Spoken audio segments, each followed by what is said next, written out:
Anyway, we should start on that. We should start on, you know, why did you even write this book? What was the inspiration for it? You're obviously a mother yourself, right? So I'm assuming that might be. Yes, that definitely has something to do with it. So yes, I'm a science journalist, and so I've always covered science and kind of answered questions using science. And then when I had kids, I had a lot of questions and not very many answers that I could find that were satisfying. And so I Did you started read the books, the watch the educational courses and things like that? I did. Yeah, I read a lot of parenting books, but I found a lot of them were kind of based on theory or conjecture and weren't always based on science and evidence. And so I actually, for a while, I wrote a parenting column for Slate in the US, and I would use science to answer my parenting questions.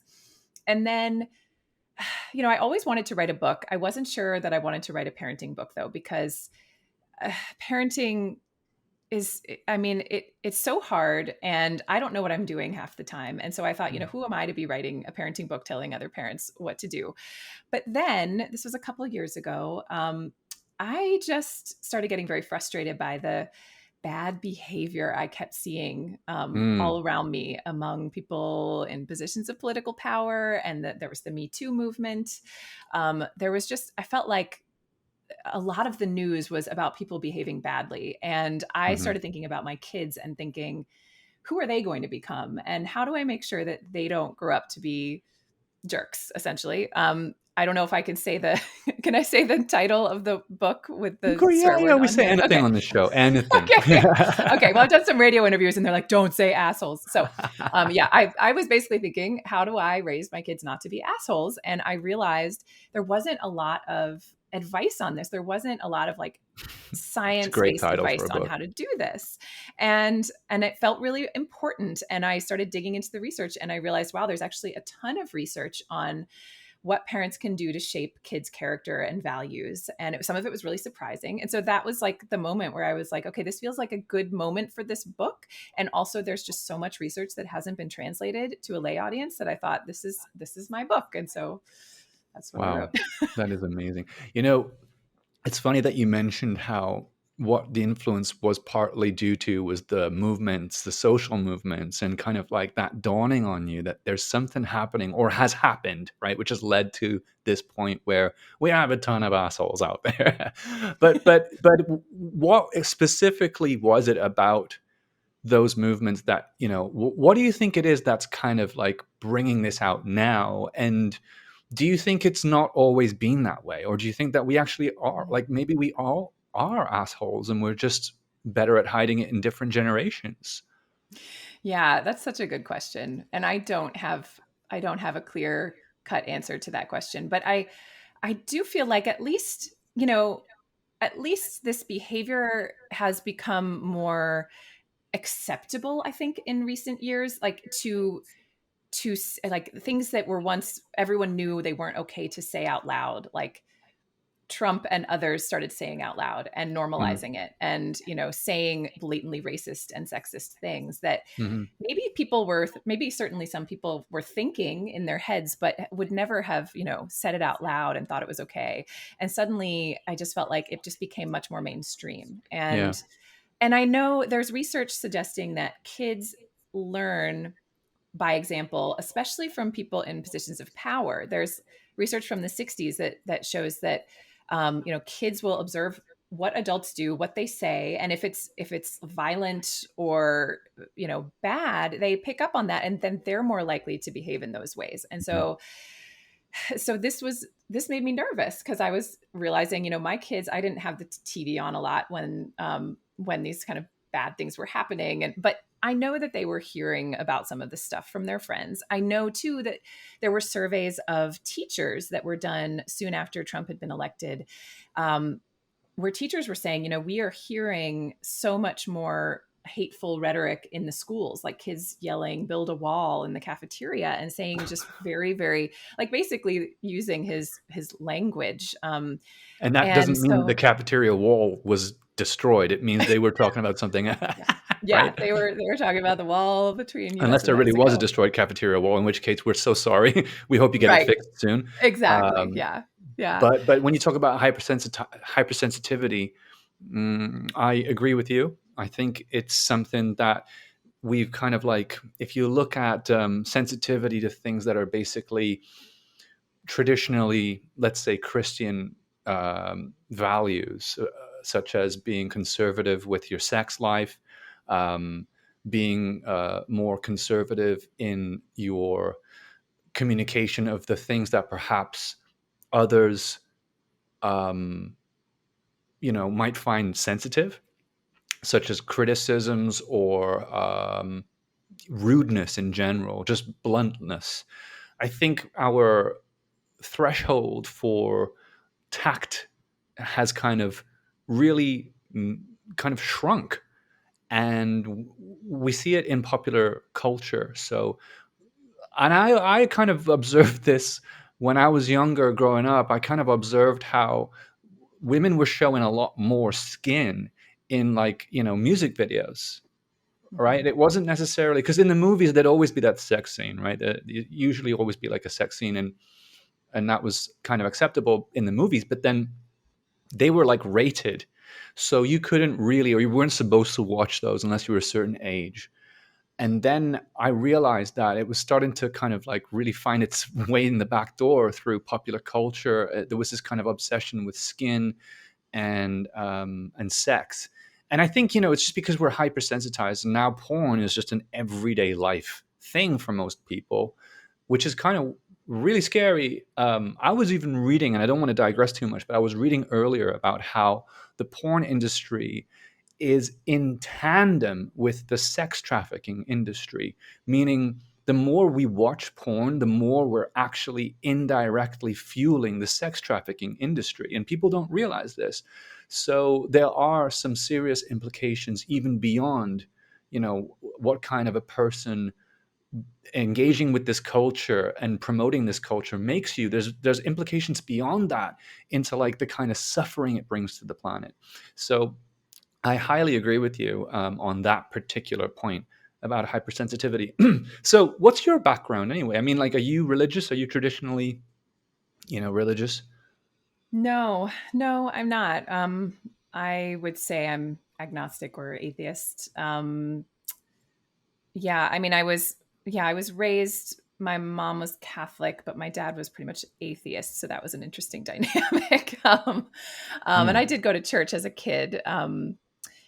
But no, I'm not religious now. But I certainly talk a lot about values with my kids that might, that are similar to the kinds of Christian values I think that would be taught in Sunday school. My kids don't go to Sunday school, but I feel like we try to have these very um, intentional conversations with our kids about the kinds of values that we want them to develop and think about that might be similar to the kinds of education they would get mm, from a religion. hmm. Yeah. And when it comes to, what you've written about, what would you say are the major points that you make in the book so that people can understand more about where you're coming from? Right. So my book, the way I kind of organized it, just to give this as background, is I really kind of tried to think about what are the traits that I think of as kind of being the antithesis of assholery. Like, what are the types of things that we would want our kids to, what are the types of traits we would want our kids to have if they weren't going to grow up to be assholes? And so then, and I broke these down into like one of them is, generosity and helpfulness. And then I looked at the research on what we know about what shapes children's propensity for generosity and helpfulness. And then if there was clear science on what parents can do, then that's what I kind of focused on and Mm, recommended. And so one of the big things in the realm of generosity and helpfulness, which I feel like is a really big part of not being an asshole, is being like compassionate and helpful and generous. One of the really clear findings there from the research is that talking to kids about feelings and allowing kids to have feelings, like even negative feelings, letting them be angry or sad or upset, which I think a lot of parents, that makes a lot of parents uncomfortable when their kids are upset and they kind of want to say, don't be sad, you're overreacting, stop crying, all these kinds of things. But instead, letting our kids have those feelings, acknowledging them, validating them, and just having conversations about feelings is actually a really important foundation for the development of generosity and helpfulness. And it might sound kind of counterintuitive, like, why would that matter? And the thinking is, and I can talk a little bit about the research too, but in order to be generous and helpful, a child has to, be able to look at somebody else, like a friend, and recognize what they're feeling and recognize, oh, they look sad, or they look hurt, or they look scared. And then think about what they could do to make that person feel better. And that's actually a really complex skill for kids. It's called theory of mind. Okay. And it develops slowly, but what parents do can help to develop it more quickly. And so these conversations about feelings and allowing kids to experience them kind of give them this language and this comfort level with this world of emotions that helps them sort of go from recognizing other people's emotions to, taking the step to helping people and making them feel better. So it's really interesting. I mean, because you wouldn't think like the most important thing to do if you want your kids to be generous is to let them be mad when they're mad. It doesn't quite compute. But if you think about the steps that it takes for somebody to become generous or helpful, having an understanding of emotions and a sort of fluidity around them is really important. Okay. Yeah. And I think you're on the nail on the head there. This is really interesting turf, because we can start talking about a number of things here, right? When it comes to the evolution of our civilization and how we've been able to kind of hold it together in a civilized way, right? Without kind of breaking out into too much war and destroying ourselves. Hopefully that doesn't happen in the near future. But what we've done is we've had, and I was watching one of the episodes of Joe Rogan Experience with Brett Weinstein, who, if you don't know of him, or if anyone's listening that doesn't know who Brett Weinstein is, he's an evolutionary biologist. And he studies, kind of like how humans have developed, and even animals as well, not just humans. But what's kind of helped us kind of survive all this time? What are the traits associated with that? And what are the behaviors that we've kind of taken on to facilitate that? And one of the really interesting points that he made, which is coming back to religion again, right? And I was baptized. I'm not practicing, but I do have a genuine interest in it because I feel like there's a lot of value there that I don't yet fully understand. One of the things that Joe and Brett discussed in that episode was confession. And Joe is convinced, or was at least at the time, I'm not sure if he's changed his mind, but he was convinced that religion is the same as cult. And so Brett was trying to explain to him, who, by the way, is not a practicing Christian either. And he was trying to explain to Joe that, well, you can't call them the same thing, because these religions are not malicious in their intent, at least, objectively speaking. There is corruption within religion, right? And I don't want to derail the conversation too much, but I'm getting to the point that the systems that existed where, like, so you go to confession and you tell a priest who had no vested interest in, anything other than your well-being. He wasn't able to get married. He wasn't able to make, money through other means than the church. His sole goal was the success of the community. You'd go to him for confession, and you would tell him what you've done. So if you were cheating, for example, right, if there was infidelity going on in the community, you'd have to tell the pastor or the priest. And that, if the priest noticed that there was stuff going on in the community, he would maybe like bring out the Bible, open up a verse, and start talking about it. And the people in the congregation would be like, oh my God, God's talking to me. I got to get my shit together, because if I don't, I'm going to hell. Right? So I think what you're touching on here is like, we need to be able to look at our role models, whether they're parents or whether they're friends or whether they're people in the community. And we need to be able to witness good behavior that's going to keep the community together and everyone going in the direction of success, not cheating on each other, not messing each other up, not like being malicious, just basically not being a deviant or a tyrant, right? Because that keeps us on track with surviving into the future.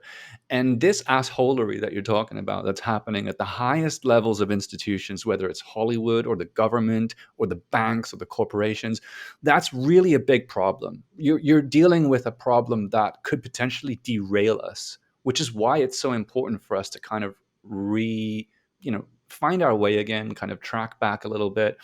And I think you're right on the ball. It starts with parenting.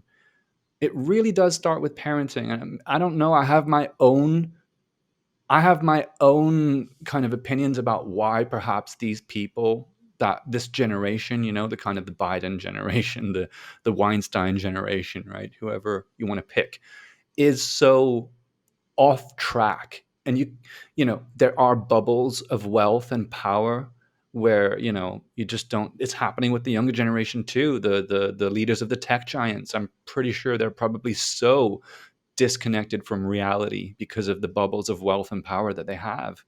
But I think generationally speaking, the baby boomer generation really went through a period of just privilege, I would say, because the war had ended and everything was being rebuilt again. And it was a time of of excess. It was a time of just having a lot of freedom, a lot of new privileges. And so I think we've forgotten a lot of the values that should have been persisted upon.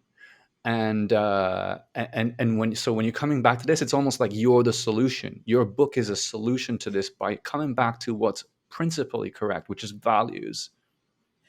Yeah, I completely agree. And, you know, thinking about what you were saying about the role of the, a priest recognizing that there's issues within the community and having a conversation or, giving a sermon that's related to these values, that is actually very similar to a lot of what I say in the book, which is we really need to be explicit with our kids about the expectations that we have, the values that we have. Like, for instance, with the issue of bullying, a lot of parents kind of assume, okay, my kid knows what bullying is, they would never bully another child, I don't need to talk about it, I don't need to really explain it.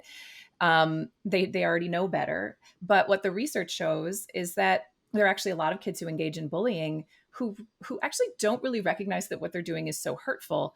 Mm. And the take home from that is we as parents really should be sitting down with our kids and having these conversations about behavior, about values, about our expectations, about what can hurt people that we might not realize can hurt people.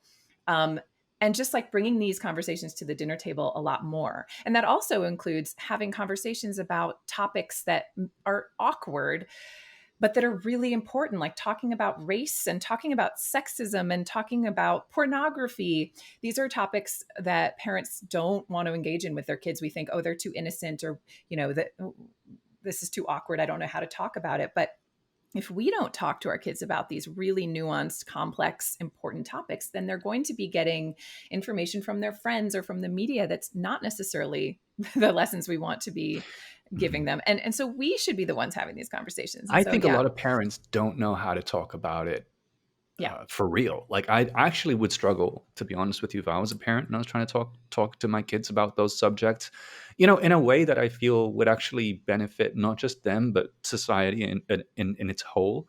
So, how do you suggest getting around that? Because your book is about, right? Does it go into that? Actually, go dive into that particular subject? Hmm. Yes, it does. So there's a chapter on talking to kids about race. There's a chapter on talking to kids about gender. There's a chapter on talking to kids about sex and pornography, because I agree these are really difficult topics for parents to even know where to start. Like, what is the language you should use? How do you frame it? So I do include suggestions in those chapters, but also there are so many books that you can buy that are very specific, like even children's books. If you are wondering, how do I introduce the topic of race or racism to my kids, there are dozens, if not hundreds, of actually wonderful books that you can read with your kids that kind of help to introduce them to the topic and then can maybe lead to a bigger conversation later. But at least those books give you kind of a framing that you can use, or a language to use. So I always recommend like looking for good books, movies, TV shows. Actually, I've been very pleasantly surprised by children's programming recently. There's a lot of diversity now within it. I mean, much more than there used to be when I was growing up. And there's a lot of just really promising ways of pushing against stereotypes that I'm seeing in TV shows. So that's another thing. Hmm. You can just be careful about what you're exposing your kids to and the types of media you're letting them watch, and then having conversations about the things in those shows or in those books afterwards. Mm. So I'm going to put you a bit in the deep end here, right? I'm going to ask you, how do you feel about the movement right now surrounding things like racism, gender, for kids specifically? Because, well, as adults, I think conceptually, we are in a much better position to, I think, see things for, you know, I think we're able to see the implications a lot easier than, let's say, children, because their brains haven't fully formed yet. And I'm wondering what your thoughts are on the education side of things, and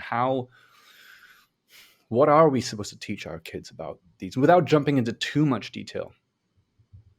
Yeah. Well, I mean, it does in a way depend on the issue, but I could explain a little bit about race and talking to kids about race and what the Okay. research shed, what kind of light the research sheds on this.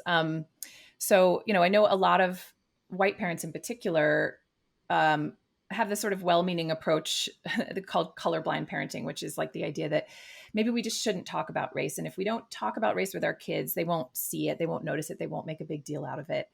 And this is, really well-intentioned. I think it's how a lot of us were raised. That's how I was raised. But there's a problem with it, which is, first of all, kids, we know from research, kids do see skin color. They notice the differences, and they notice it from a very young age, and that's fine. They notice it, but then they also notice that there is this racial hierarchy that exists in our society. Like, they see that people in positions of power and prestige and wealth are more likely to be white than to be of color. And this hierarchy, kids are like little detectives. They are trying to figure out why the world looks the way it does, what social categories matter.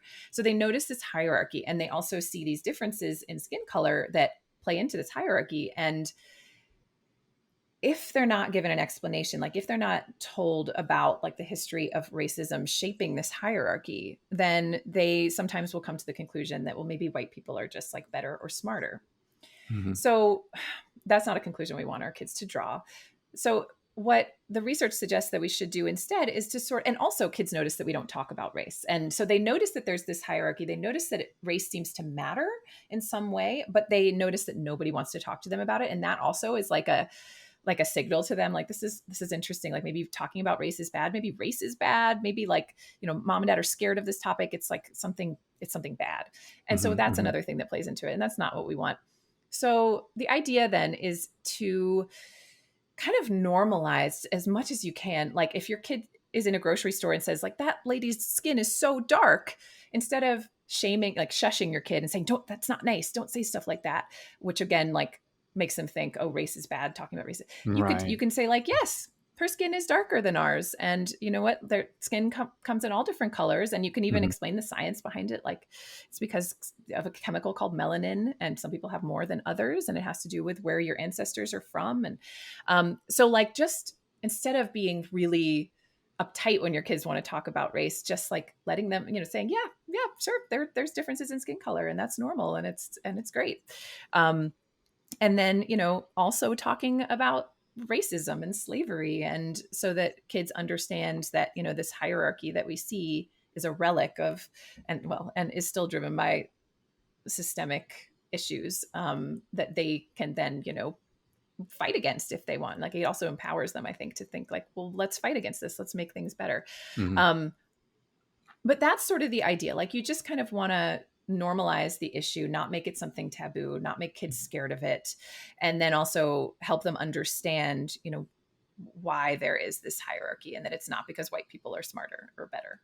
Right. I think that's a good approach, especially the scientific kind of aspect of it, where maybe you dive into a little bit about that. That's a really good approach. I never really thought about it that much, but it does make sense, because I am on the same page as you. And one of the things that really kind of riles me up, though, is, and I don't talk about this a lot because I've had to think about it a lot and I didn't want to say anything before I did, but I think critical race theory being pushed on kids and adults as well, I think that can cause a big problem. If I'm kind of looking at this from an objective standpoint as much as possible, I think it's really great, the strategy of kind of like teaching people, hey, we're different, but we're the same.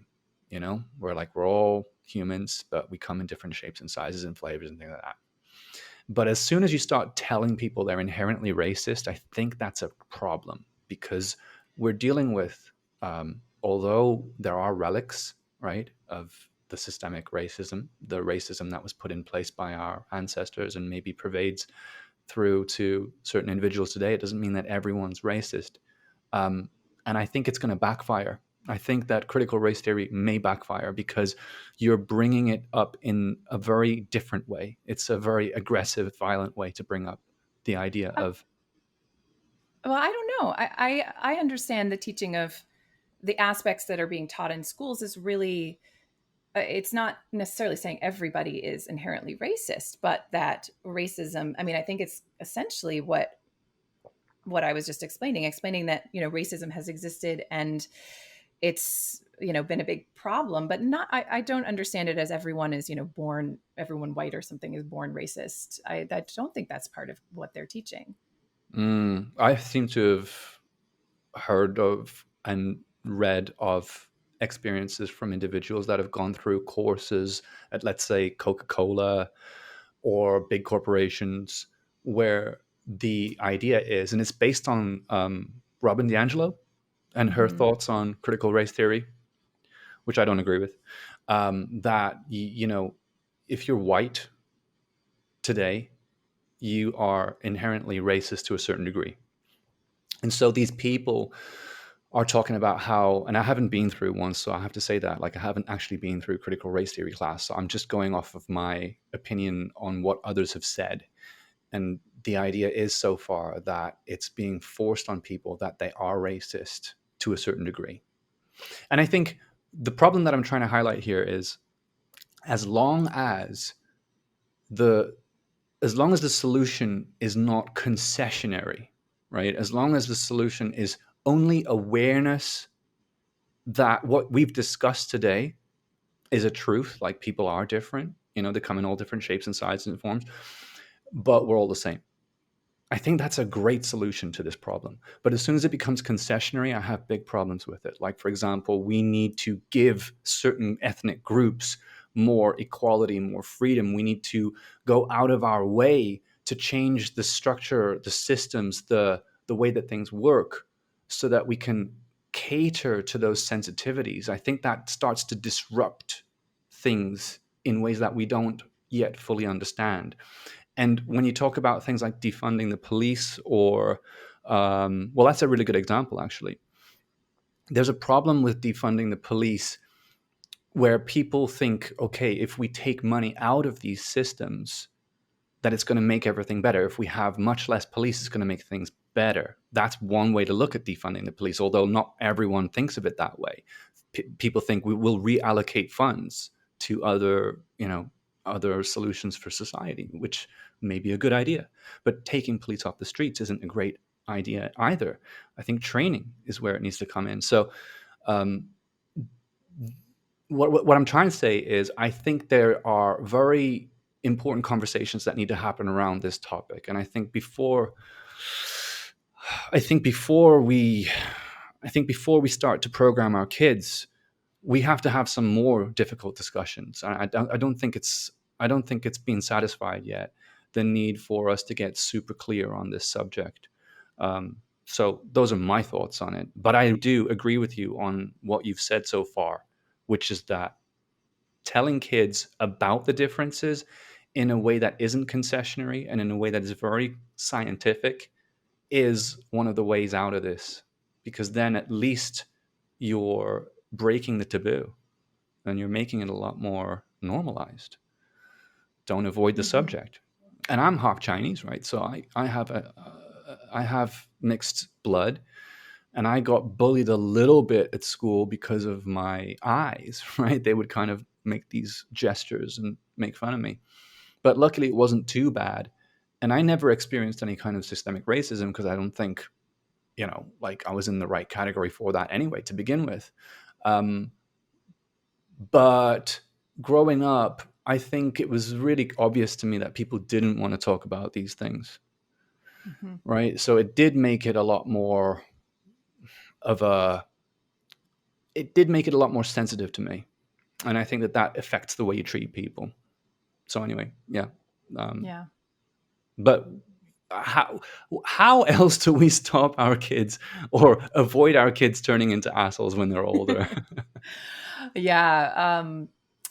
Well, another big thing is sort of helping your kids resolve conflicts in a cooperative way. So I have a chapter on, for instance, sibling rivalry and sibling conflict, but this can really apply to any kids who are in conflict with their peers or, whatnot. I think so, especially with sibling conflict, though, the advice used to be like, let kids kind of solve the problems on their own. That'll help them figure out problem solving skills. It'll be great. Just leave them be. If they fight, they'll figure it out. And then researchers actually started to watch what would happen when siblings would be left alone after a fight, and they found, well, actually, the more dominant kid, usually the older one, usually wins by coercion or physical force. And so that's not really teaching good problem solving skills. That's kind of teaching kids that, well, the best way to solve problems is through coercion or physical force. So then researchers, and there actually are researchers who study sibling relationships and sibling conflict. It's fascinating. They now instead suggest that you kind of help kids problem solve in a cooperative way. That when two kids are fighting, or even when like a parent and a child are head to head on an issue, that it can be really helpful to sort of, have each side air their own perspective and feelings on the issue and say, here's how I feel and what's important to me. And, oh, well, here's how I feel and what's important to me. And then kind of brainstorm solutions to the problem together that are more cooperative. And researchers have actually taught parents how to kind of help mediate sibling conflict, and then have had parents do this over time, and those siblings will then naturally start to learn how to resolve conflicts more cooperatively over time. And so this is an approach that I think parents can use in all sorts of areas of parenting, where just really thinking about conflict as, as something where you can mediate and you can figure out cooperatively a solution, between parent and child or between two kids. And that can help kids just become better problem solvers and better, like they'll just get along better and deal with conflict better in a more cooperative, Hmm. constructive way. Yeah, I think I'm not a parent, so I'm very aware of how I'm not entirely educated to speak about this. But from what I understand, and I have a brother and a sister, so I know about dynamics between siblings. But I get the need to have order in the household. Like totally understand that 100%. And I think that's something that if I ever do have children one day, that will become one of my major priorities is like maintaining order in the household. Uh, from another perspective, which I'd love to hear your thoughts on, is personality types and allowing our children to capitalize on their strengths. Because one angle I can see already just by looking at what you've said is, let's say we have an alpha child and a more submissive child. Um, the alpha child and the submissive child aren't going to get along on everything. It's just obvious, right? And so one of the mistakes we might make is to tell the alpha child that they need to be less of an alpha and tell the submissive child that they need to be more of an alpha, which I guess to a certain degree might actually be good advice. But we shouldn't be aiming to maybe like kind of strangle that out of them, if you know what I mean. Maybe that's not the right word, but just kind of like extinguish it. Because I know that parents do this. I know that they put their kids on things like antidepressants or just some medication to kind of control these emotions and this energy that, maybe the more ambitious outward kids, the extroverted kids have. And there's a great teacher by the name of Jason Wilson. He is an author as well. He wrote a book called Cry Like a Man, and he teaches young children martial arts. He's been on the Joe Rogan podcast recently, and he's also been with Mel Robbins on her show recently.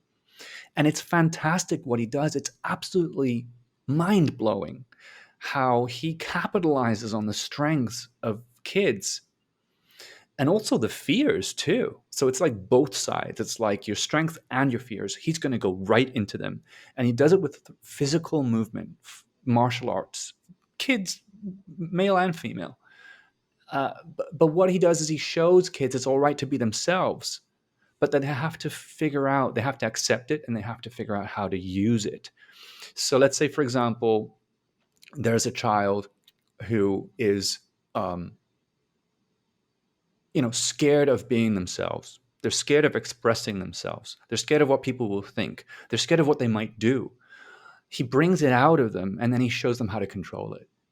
And I just find that so fascinating that I was never shown that. And when I look at that now, his explanation is, listen, if you don't learn how to tame the lion, if you don't know what the lion feels like, if you haven't played with it, you won't know how to control it. And if you don't know how to control it, that's how kids get into trouble. That's how boys get into trouble. That's how they go to drugs. That's how they go to gangs. That's how they, get into prison. And I just thought it was so interesting to watch that and to, recognize the worth of it.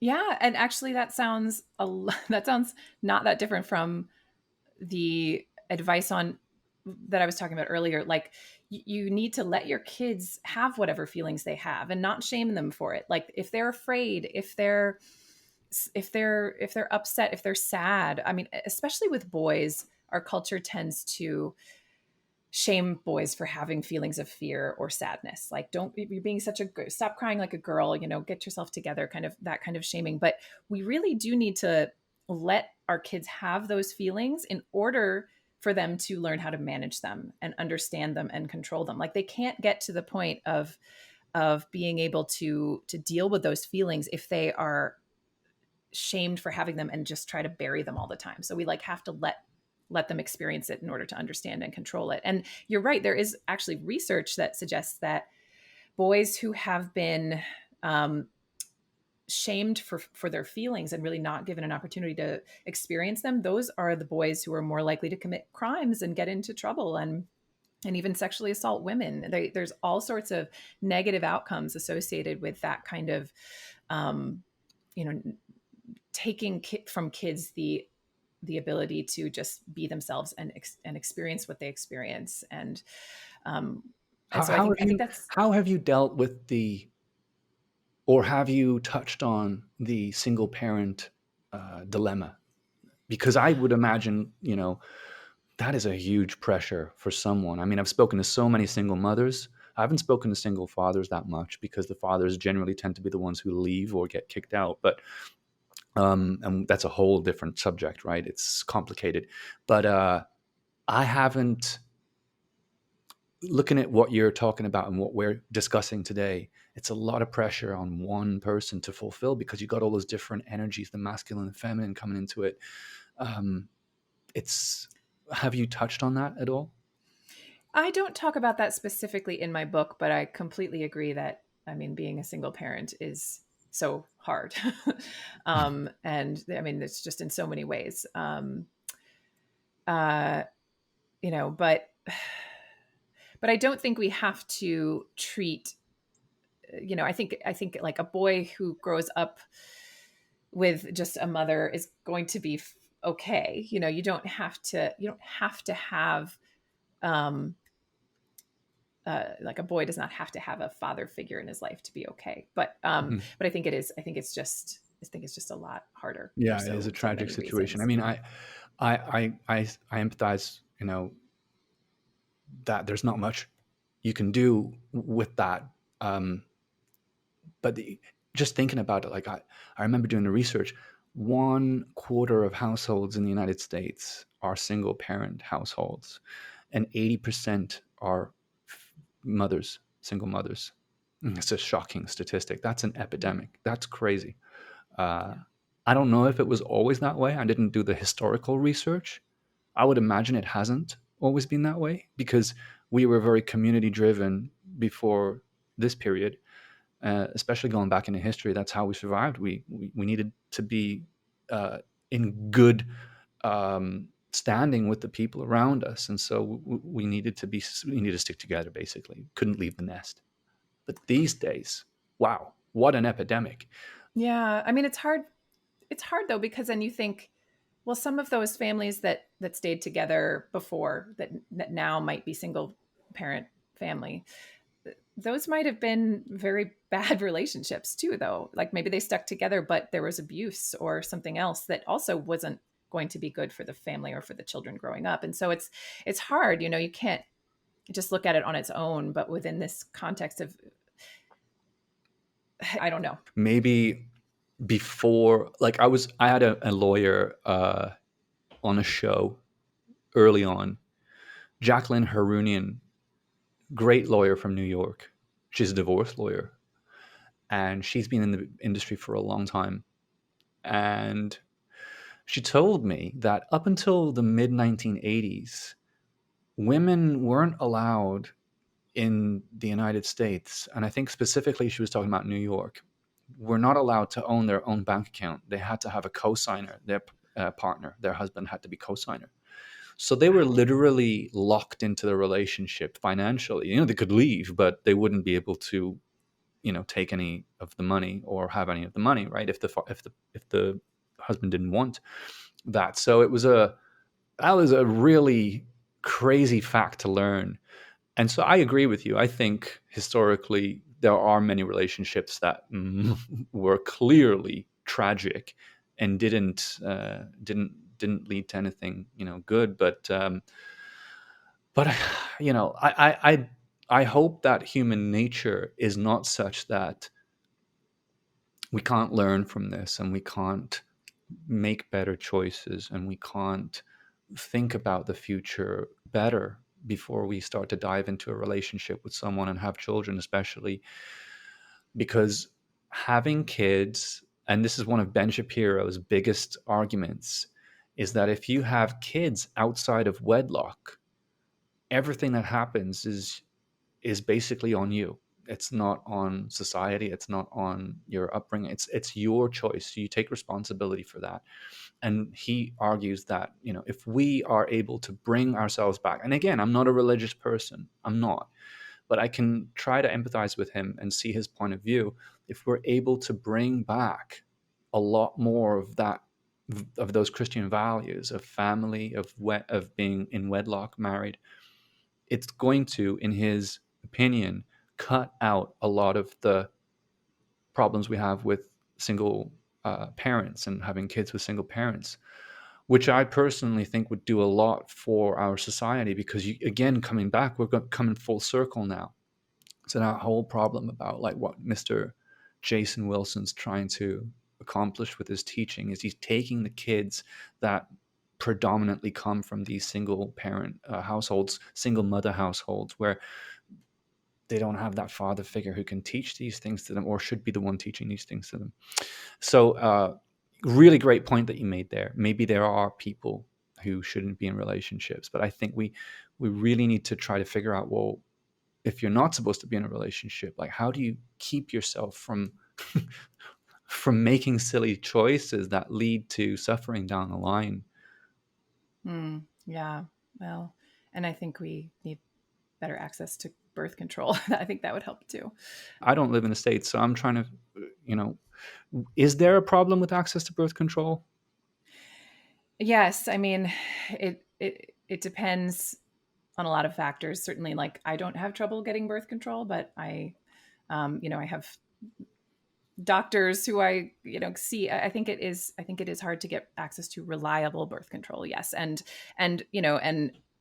to consistently have access. I think you can go into, if you have the means, you can go into a clinic and pick up a handful of condoms, but I don't know how easy it is to get, the kind of birth control that you would need to really be able to consistently prevent pregnancy. I think it is a really big problem. I'm not an expert on this, but this is something that I have certainly heard and read. I lived in the Philippines for maybe 8 years on and off. And it's a very Catholic country. The institutions are very rooted in Catholicism. So they're not progressive, let's just say that. And there's an overpopulation problem, especially in the capital, in Manila. And you have just so many homeless families with 4, 5, 6 kids or more. And they live on the street, or I even saw a family that lived on a roundabout. We call them roundabout in the UK. It's like that place that links the roads together. I was just so confused and upset by the whole thing. And I see the need to kind of roll out better access to family planning, right? We are moving away from the traditional values of Christianity, where you should not, or Catholicism, where you should not have sex before you marry. You should definitely not have children before you marry. And we're moving into uncharted territory where I personally think that a lot of the teachings from those religions and those books, which is why it's just not as popular anymore, don't apply or can't apply to the current day situation. And so this conversation that you and I are having is really experimental in many ways, because we have never been here before. And I don't think the teachings from the past necessarily work that well. So we have to find a solution. Speaking of which, what do you think about parenting styles? Can you help me out with that? Like, I know a lot of people listening might not understand what a parenting style is. Yes, I do write about parenting styles in the book. So parenting style is essentially the emotional climate that parents create in the home. And it has to do with how you respond to your kids, interact with them, engage with them on a daily basis, and what kind of relationship you have with them. And so there's 4 parenting styles, but 3 are really the most common. One is authoritarian parenting, and this is parents where there's a clear hierarchy, very strong hierarchy between parent and child, where parents are in charge and they have very high expectations. They also they're not always warm with their kids. They're kind of like the parents who they ask their kid to do something and the kid says, "Why do I have to do that?" And they say, "Because I said so." And they don't really negotiate with their kids. They say, "You do this, you're expected to do this. I'm in charge." They also are much more likely to punish their kids. And there's just there's just a very, very strong hierarchy there. Then on the sort of opposite side of the spectrum is permissive parenting. There's also neglectful parenting. That's the one that is the 4th. It's not very common, but that's like your parents really aren't around and aren't parenting very much. But permissive parenting is like, these parents are very involved in their kids' lives. They're definitely present, but there isn't that clear hierarchy. And in a way, they let their kids make a lot of the decisions. In a way, the kids are sometimes ruling the roost. There's not a lot of boundaries and expectations. Then in the middle, and this is the parenting style that's really associated with the best outcomes in kids, is authoritative parenting. And this is parenting where there's still a hierarchy. The parents are definitely in charge. The parents set expectations and boundaries. But there's a warmth there, and there's a respect that you don't see in the authoritarian household, where the parents are responsive to their kids in a way. Like if they ask their child to do something and the child says why, they will actually explain why. And so they show the kids that respect. And sometimes they will negotiate with their kids. If the kid pushes back on something, sometimes they'll say, "No, you have to do this." Other times they'll say, "Okay, well, let's talk about, why you're finding this difficult." So there's just more of like a give and take. There's it's more like warmth, recognizing them as an actual human being with their exactly. own thoughts Yep. and feelings. Yeah, and that authoritative parenting is really, I mean, it's amazing. The research shows that the kids raised this way are they do the best in school, they're the kindest, they're, the least likely to commit crimes, they are the happiest, they are the least likely to use drugs, like all sorts of positive outcomes associated with this style of Mm, parenting. nice. So you recommend authoritative. I personally think authoritative makes the most sense too.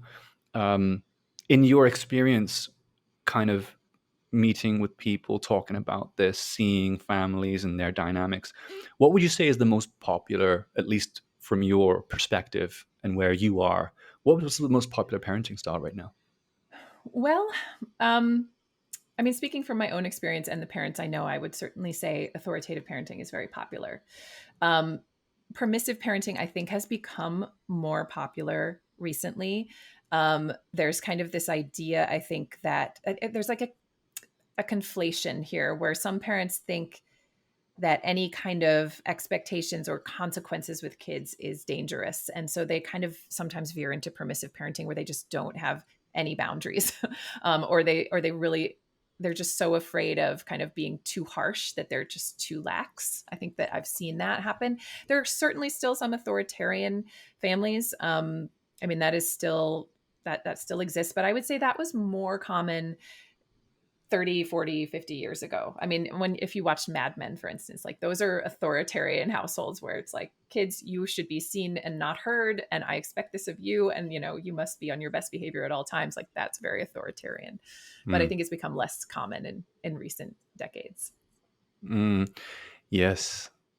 My father has been an authoritarian parent rather, Mm. and but not entirely. I mean, it wasn't always like that. But he did bring out the belt a few times. He did more than a few times actually. So Mm. you can see the kind of like he's an Asian from previous generations. So that's what you're essentially saying is back in those days, it was a lot more popular and common to treat your kids with that authoritarian style.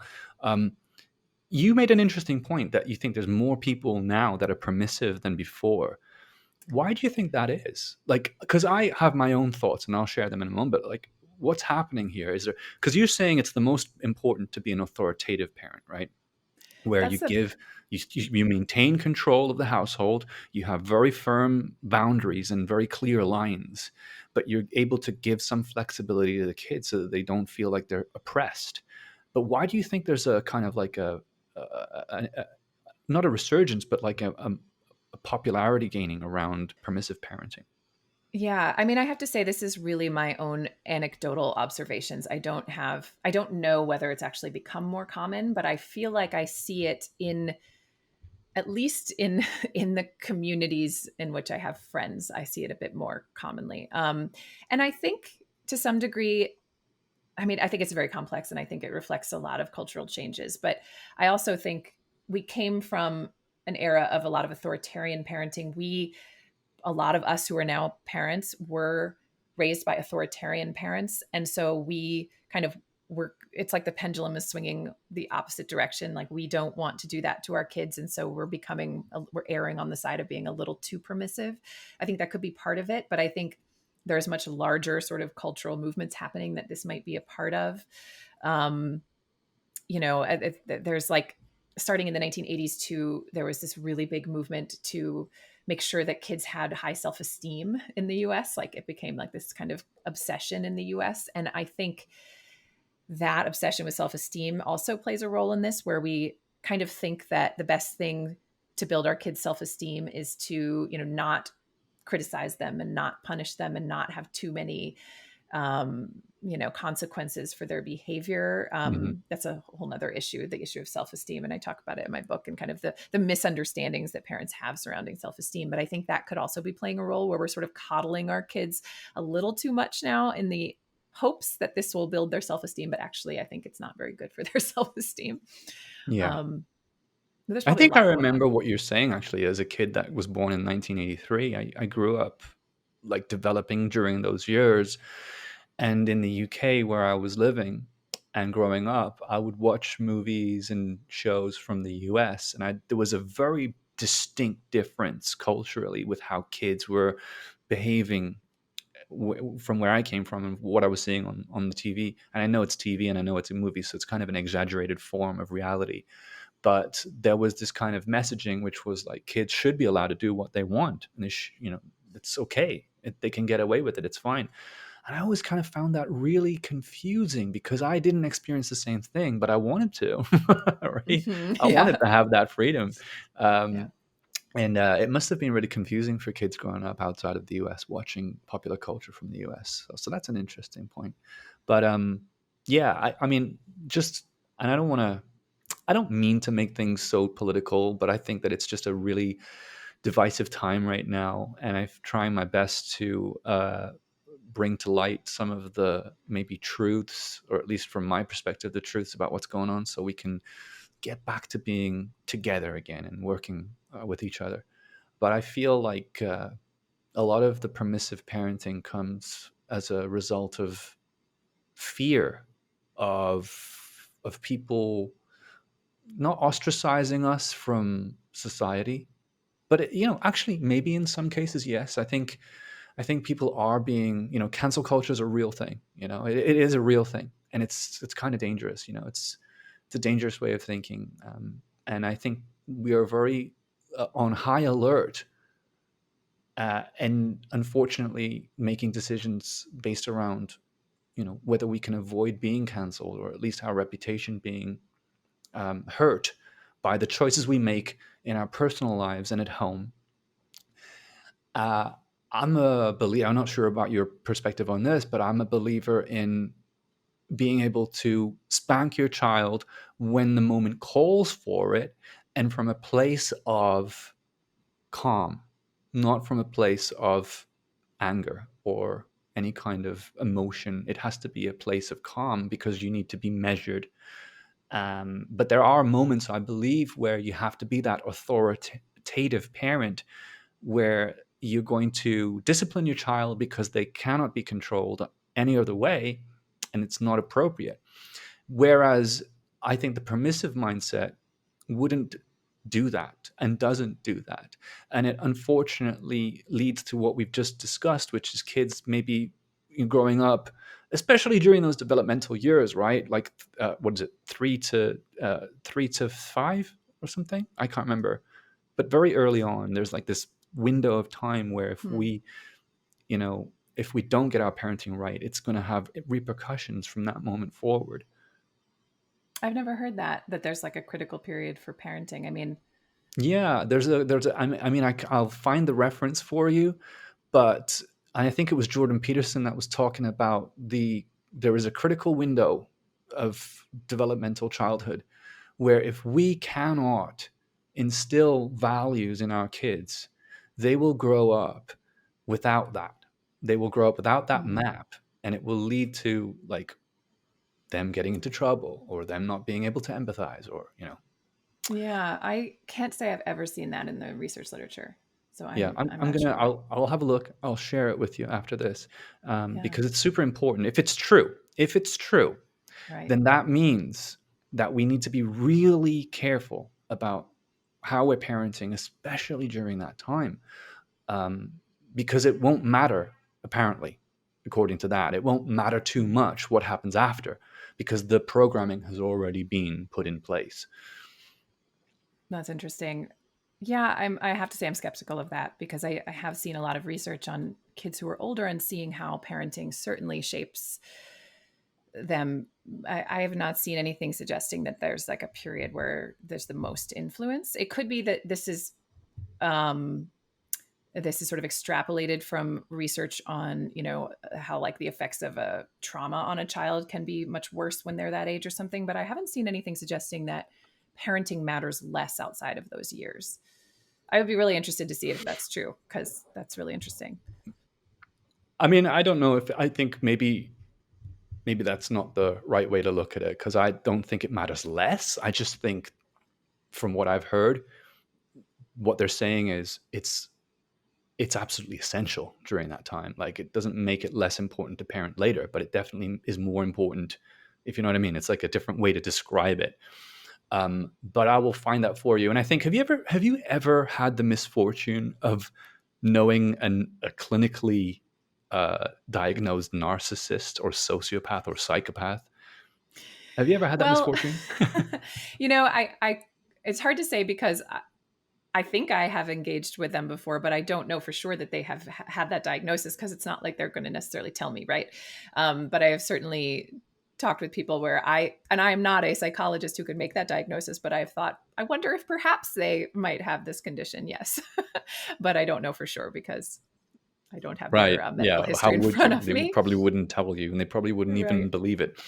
Right. And they don't believe that they are in that way. But so this is really kind of the extreme of what I'm talking about is these, I believe that these issues manifest and cannot be reversed or cannot easily be reversed. It's almost impossible to reverse them. And I didn't want to believe that when I first read about it. But the more research I did and the work that I've done on this podcast has led me to believe that there are certain individuals that unfortunately we just can't get through to.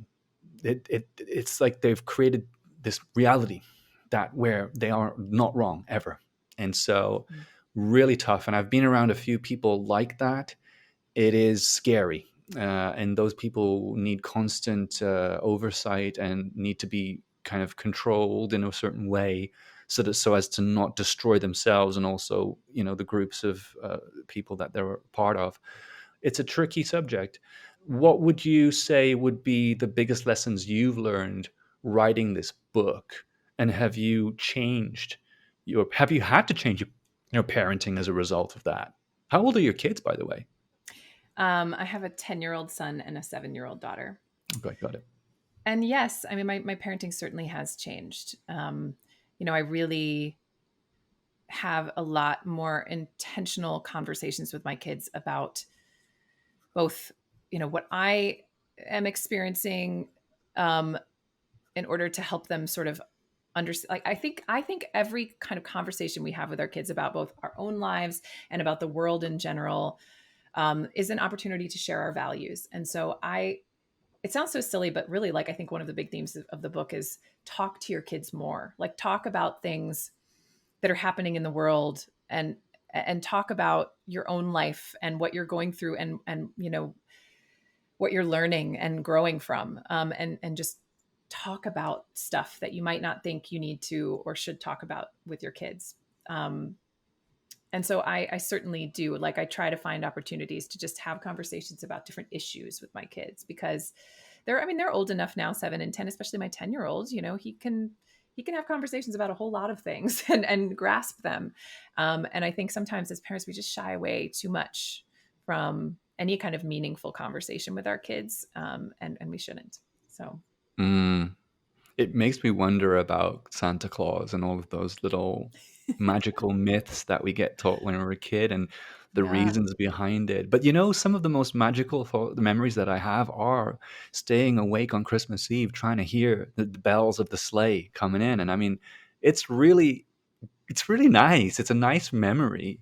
And when you get told that it's not true, I mean, I got told it wasn't true when I was about maybe 6 or something. Mm. And my heart wasn't broken, but it was kind of like, okay, well, what was the point in that? What was Yeah. I didn't really give it much thought, I think, but it did kind of make me wonder what was the reason for all that. But I think it's nice to keep children's innocence. You need to be age appropriate and everything like that too. Yeah, yeah, yeah. And my kids certainly, I didn't tell them the truth about Santa Claus until they were old. They actually came to the realization themselves. Yeah, I mean, I'm not saying that you have to like throw the world on their shoulders from a young age and talk to them about everything, but at the same time, there's a lot of things that I think we just don't engage with our kids that can be useful and instructive Hmm. and constructive for them. It's definitely a balance, though, for sure. Yeah, yeah. And the funny thing is, I think most of the time we don't talk about it with them is because we feel uncomfortable. We feel Hmm. awkward about it, right? And that's so Absolutely. selfish when you think about it. I mean, put in some effort, right? I mean, I'm not blaming anybody, and I'm thinking of myself when I say put in some effort. It's like I'm telling myself, just try harder. But talking about sex with my kids shouldn't be a difficult thing, but it does feel a bit awkward because of the conceptions that you have about sex. They don't have any conceptions about Right. it. Right. Exactly. Yes. No, it's awkward because it's awkward for us. And we Mm. have just so much weight that is associated with these topics that our kids don't. Yeah, it's true. I think, and I just remembered this while we were talking, the Smiths, Will Smith, Jada Pinkett Smith, Willow and Jaden, they're an interesting family. I think it was an interview maybe a year or two ago where Will mentioned that he wished he'd been more authoritative because he was too permissive. And he thinks that it had a negative impact on the kids. They were given too much freedom to do the things that they wanted to do, and they weren't guided as much. And I think it must have been really difficult too, because he was always working. Maybe he was always traveling, and so was Jada. But we're talking about, we're talking about a Hollywood family at the top of their game. So that the household's going to look so different to, let's say, our household. And we just have to, I think we just have to keep learning, keep reading books like yours, keep educating ourselves. Speaking of which, where can people find your book? They can find it in any bookstore. It's on Amazon, and it's in a lot of independent bookstores. There's also an audiobook that you can get through Audible, which Nice. I read. And there's an ebook that you can get. So it's really kind of wherever books are sold, you can find it, hopefully. And how do sold people get in touch with you directly if they want to chat to you? So my website is probably the easiest way. I also have a newsletter, a parenting newsletter, where I answer parenting questions. And you can sign up for that through my website, which is melindawennermoyer.com. Yeah, we're going to put that link in the description as well so that people can directly click it. Thank you. But it's been fascinating talking to you, and we've had such a interesting, thorough, I would say, conversation about, those points that we brought up. And I'm really grateful for that. I don't get to do it with every guest, but I feel like, we were able to do that. And so hopefully it brought value to people listening. I'm sure. Thank you so much. This was really fun. Hey, thanks for tuning in. Make sure you subscribe today and you won't miss the next episode. We cover topics like recovering from infidelity, online dating, managing chronic anxiety, and so much more. We're on all the popular platforms, so take your pick, and we'll see you soon.